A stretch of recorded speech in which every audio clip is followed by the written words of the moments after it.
Anger boils over Sophie Cunningham's injury as WNBA grapples with criticism of officiating. The Indiana Fever had a tough blow when guard Sophie Cunningham went down with injury, further adding to the team's injury concerns. This particular injury immediately took over league conversation, not only for what it could mean to the Fever, but because it underscored a league-wide set of ongoing complaints about the quality of WNBA officiating.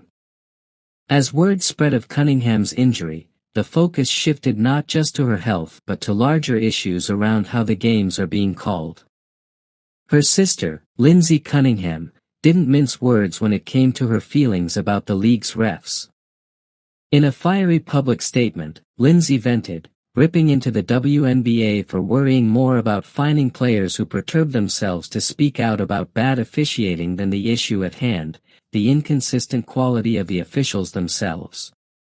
You may want to consider less an apparent focus on fining players, some of whom may be right for speaking their opinions on your poor officiating, and more an apparent attempt to focus on the officiating of the games in the first place. Pathetic. Praying for you, Lindsay wrote. Her comments resonated with many fans and players, too, particularly with the WNBA facing blowback about how it reacts to those who speak out and criticize officials. Lindsay's comments not only helped stand up for his sister but also captured to increasing sentiment within the league that officiating must become more trustworthy, sporting and, most importantly, protect the athletes who make the game possible.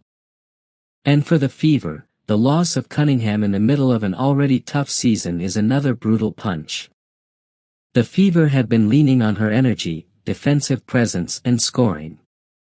Cunningham's absence is bound to hurt team chemistry, placing further burden on the younger players as well. She had been emerging as a key part of the rotation, and her loss compounds the Minnesota's troubles keeping up with the rest of the league.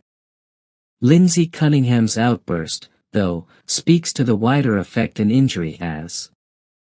And it's not just the team that's losing, but all the families, fans and loved ones that have a connection to that player.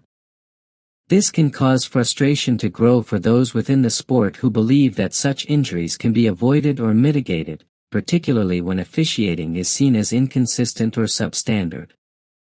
Sophie Cunningham's injury came at an opportune time, with the reaction and national response regarding the officiating quality bringing the conversation of player safety and league responsibility to the forefront.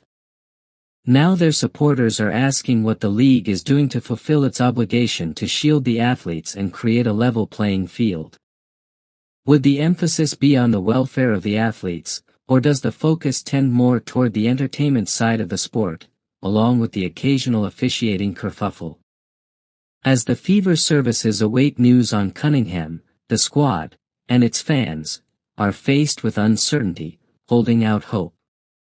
As they await word on the severity of the injury, a bigger, more important conversation is percolating. It is yet another reminder of how, in sports, a single injury can alter the trajectory of a season in an instant. But it also raises the larger issue: how much responsibility should the league assume to ensure its athletes are safe and games are called fairly and consistently? It is ultimately this moment with Sophie Cunningham's injury and her sister's frustration that issues a nationwide wake-up for the WNBA. The league needs to do some introspection in how it deals with officiating, player safety and the emotional impact injuries have upon all sides. As the Fever battle to climb back to health, they do so with the hope that the growing pains turn into growth spurt, not just for Cunningham, but all the players in the league.